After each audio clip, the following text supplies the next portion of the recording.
البدع والأهواء، أهل البدع العقائدية وأهل البدع السياسية. نقول بيننا وبينكم السلف، بيننا وبينكم الكتب، كان فيقول البدع بيننا وبينكم. Yang terakhir kita dapatkan semalam pada waktu membahas masalah hadis kisah Uwais Al-Qarni, yaitu di akhir riwayat Muslim yang kita baca adalah apa? Fantalaqa ala wajhih. Maka beliau pun langsung apa? Langsung bangkit dan pergi. Maksudnya adalah ketika orang-orang berkerumun untuk meminta istighfar dari beliau. Karena semakin banyak orang datang, maka langsung beliau pergi dengan segera. Beliau tidak cari ridho makhluk. Makanya disebutkan oleh Ali Al-Qari dan juga oleh siapa itu Imam Ibnu Hubairah dalam Al-Ifsah an Ma'anis Sihah. Ini menunjukkan apa? Uwais Al-Qarni merasa khawatir nanti akan timbul fitnah. Orang-orang akan terfitnah dengan beliau, maka beliau rela untuk mengalah dan pergi daripada nanti orang terfitnah dengan karomah beliau dan sebagainya. Baik. Kemudian kita lanjutkan. Qala rahimahullahu ta'ala wa fi riwayatin li Muslim aidan, dari satu riwayat dari Muslim juga, anna Usair bin Jabir radhiyallahu anhu,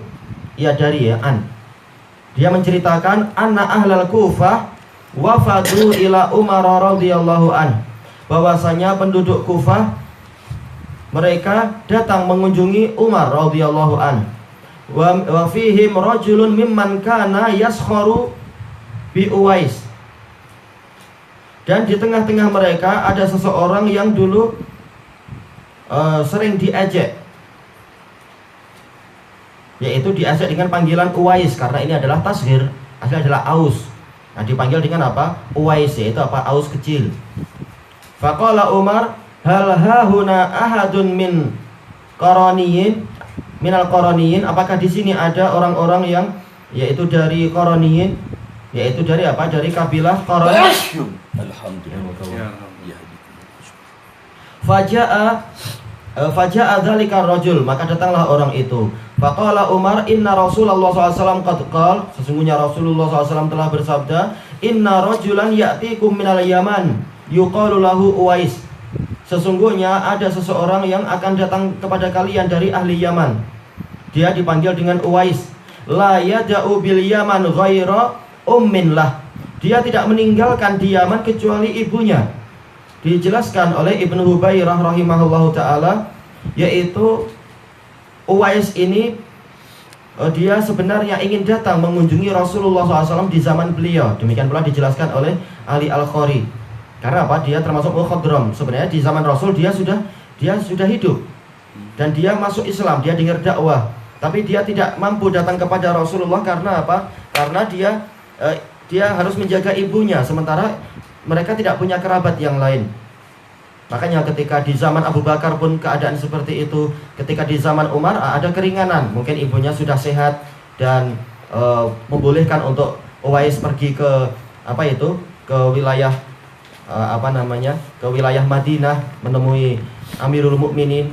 Makanya di sini Rasulullah menyebutkan dia tidak meninggalkan di Yaman kecuali ibunya, karena memang tidak ada kerabat yang lain.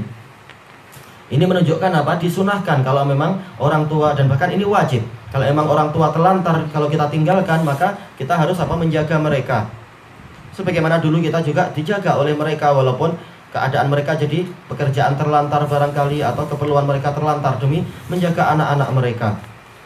Baik, maka harus tahu bersyukur kepada orang tua. Anishkurli wali walidaik ilayyal masir, hendaknya kalian bersyukur kepadaku, yaitu pada Allah, dan kepada kedua orang tuamu. Hanya kepadakulah kalian kembali. Qad kana bihi bayadun fada'allah ta'ala. Dia dulu memiliki penyakit belang. Bayad putih, tapi putih yang tidak merata. Lalu beliau berdoa kepada Allah Ta'ala, fa'adhabah, lalu Allah Ta'ala menghilangkan penyakitnya tadi, illa maudhi'ad dinar au ad-dirham, kecuali yaitu sebesar ukuran dinar atau dirham. Untuk apa seperti ini? Dijelaskan oleh Ibnu Hubairah, untuk mengingatkan akan nikmat Allah Ta'ala. Kalau orang sudah betul-betul sembuh, boleh jadi dia lupa akan sakit dia. Banyak orang yang lupa akan sakit dia dulu, tapi kalau dia sembuh tapi masih ada sisa dikit, maka dia akan ingat oh dulu saya sakit sampai sangat parah dan Allah Ta'ala yang menyembuhkan saya, ini sekitar tinggal sakit ringan saja. Orang jadi ingat akan nikmat Allah Ta'ala. Itu adalah hikmahnya. Walaupun Allah Ta'ala sayang kepada Uwais dan mampu untuk menyembuhkan secara total, tapi ini adalah pelajaran untuk apa? Mengingatkan akan nikmat Allah Ta'ala. Faman laqiyahu minkum falyastaghfir lakum. Maka barang siapa berjumpa dengannya dari kalian, maka hendaknya dia itu memohonkan ampunan untuk kalian, yaitu beritahu dia dan minta agar dia memberikan doa pengampunan untuk kalian. Ini menunjukkan apa? Bolehnya mencari syafaat dengan doa orang yang masih hidup. Orangnya masih hidup, kita minta mohonkan ampunan untuk saya, itu boleh, sebagaimana istisqa dan juga doa-doa yang lain. Baik. Kemudian beliau mengatakan wa fi riwayatin lah, dan juga satu riwayat dari Muslim juga, an Umar radhiyallahu anhu qala inni sami'tu Rasulullah sallallahu alaihi wasallam yaqul. Umar mengatakan, saya mendengar Rasulullah SAW bersabda, inna khairat tabi'in rajulun yuqalu lahu Uwais. Sesungguhnya tabi'in yang terbaik adalah seseorang yang dipanggil dengan Uwais. Walahu walidatun wa kana bihi bayat. Dia punya ibu dan dia juga dulu punya penyakit belang. Famuruhu falyastaghfir lakum. Perintahkan dia agar memohonkan ampunan untuk kalian. Dijelaskan oleh Ibnu Hubairah bahwasanya apa? Ini adalah tansis dari Rasulullah SAW, bahwasanya memang yang terbaik adalah ini. Tabi'in yang terbaik adalah Uwais Al-Qarni. Dan ini menunjukkan bahwasanya ketaatan kepada orang tua di dalam kebaikan itu menyebabkan derajat jadi sangat tinggi sekali. Karena memang ini adalah apa? Tingkatan hak yang terbaik kedua setelah hak Allah Subhanahu wa Ta'ala. Maka barang siapa menjalankan ini sebaik-baiknya, maka dia derajatnya akan terangkat sangat tinggi. Baik.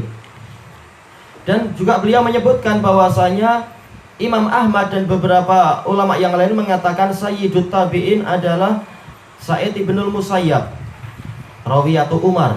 Memang paling banyak meriwayatkan dari Umar, Sa'id ibnul Musayyab. Lalu mana yang betul? Sebagian ulama mengatakan dari sisi ibadah maka Uwais yang terbaik. Adapun dari sisi ilmu maka memang Sa'id bin Al-Musayyab itu adalah yang terbaik. Tapi yang betul adalah kalam Rasul tidak boleh dikalahkan dengan kalam yang bukan Rasul. Tetap Rasulullah mengatakan yang terbaik adalah Uwais, selesai. Untuk apa kita mentakwil ini, mentakwil itu? Maka cukup kita katakan bahwasanya memang yang terbaik adalah Uwais. Jangan dianggap dia hanya tahu ibadah saja. Nggak mungkin dia ibadah sebagus itu tanpa ilmu. Dia tahu ilmu itu. Makanya dia tahu kapan waktu sholat, kapan waktu untuk jihad. Dia juga tahu kapan waktu untuk belajar, kapan waktu untuk berbakti kepada orang tua. Dan juga apa? Dia mengatakan kepada orang yang berhaji itu, engkau baru saja menjalankan safar yang bagus. Engkau lah yang harusnya memohonkan ampun untuk saya. Menunjukkan apa? Beliau tahu ilmu. Beliau punya ilmu tentang masalah itu. Juga zuhud yang luar biasa, menunjukkan ilmu yang sangat besar. Sebagaimana dijelaskan dengan sanad yang sahih oleh Al-Hasan Al-Basri tentang al-faqih, haqqal faqih. Faqih yang sejati, faqih yang hakiki adalah orang yang dia itu raghibun fil akhirah, betul-betul sangat berminat kepada akhirat, zahidun fid dunya, betul-betul zuhud di dunia, alimun bi arifun bi syariatillah, betul-betul tahu tentang syariat Allah. Kemudian disebutkan apa? Amil, dan dia juga apa? Beramal dan seterusnya. Baik, ini menunjukkan Uwais juga punya ilmu yang banyak. Cuma kalau dari sisi taksirun fil ummah, yaitu pengaruh-pengaruh yang baik untuk umat, memang yang paling banyak pengaruhnya adalah apa? Sa'id ibnul Musayyab, mengajarkan masalah sholat, mengajarkan masalah zakat, masalah faraid, masalah haji, juga masalah amar ma'ruf nahi mungkar, yang mana kita jarang mendapatkan itu dari Uwais karena beliau menyendiri. Jadi dari sisi jasa memang apa? Sa'id ibnul Musayyab jasanya lebih besar dibandingkan Uwais. Tapi di sisi Allah Ta'ala telah mentansis melalui lisan Rasulnya, yang terbaik adalah apa? Uwais Al-Qarni ini. Baik. Kemudian dijelaskan oleh Ibnu Hubairah, Uwais Al-Qarni, beliau betul-betul sangat zuhud sampai pada tingkat disebutkan di dalam Sahih Muslim itu, ketika beliau suatu hari memakai burdah, kain yang agak lebar dan baik, orang bertanya, min aina laka hadih, dari mana engkau mendapatkan ini? Padahal kalau kita pakai baju apa boleh jadi orang nggak akan tanya. Tapi sedemikian zuhudnya Uwais sampai begitu beliau dapat baju satu lagi langsung orang pun tanya. Menunjukkan betul-betul kezuhudan yang luar biasa. Dijelaskan oleh Ibnu Hubairah bahwasanya ini adalah pilihan hidup Uwais Al-Qarni dan tidak menunjukkan beliau lebih baik daripada Umar. Tetap Umar bin Khattab lebih baik. Umar juga sangat zuhud, ma'ruf. Disebutkan dalam biografi beliau. Beliau khutbah pun dalam keadaan pakaiannya itu ada tambal 12. Ini banyak tambal 12. Kita tambal satu aja harus kita tutup baik-baik, kita sembunyikan. Nah, Umar sampai 12. Tapi Uwais memang lebih zuhud lagi. Tapi tetap yang terbaik adalah Umar dengan segala jasanya dan segala kesempurnaan bidang jasa kepada umat ini. Uwais memilih untuk menyendiri dan memilih untuk ibadah pada Allah, ini terserah dia. Tapi tetap yang terbaik adalah Umar. Tetap beliau tampil ketika waktunya untuk tampil, beliau berperang ketika tiba waktunya untuk perang, beliau memimpin ketika tiba waktunya untuk memimpin. Juga beliau mengajarkan kezuhudan ketika tiba waktunya untuk itu dan seterusnya. Manfaat yang lebih banyak dan lebih baik ada pada Umar. Di samping beliau juga sahabat, disebutkan oleh Ali Al-Qari, kemuliaan sahabat tidak mungkin ditandingi oleh ibadah siapapun dari orang-orang setelah sahabat. Tayyib. Yang diinginkan oleh Imam Nawawi dalam kitab ini, dalam pencatatan hadis ini adalah apa? Yaitu dia sangat berbakti kepada ibunya. Menunjukkan apa? Betul-betul sangat digalakkan untuk kita berbakti kepada orang tua kita, yang justru dengan itu sampai mencapai tingkat khairiyah, menjadi orang yang terbaik dari kalangan tabi'in. Tayyib. Ilahuna wallahu a'lam.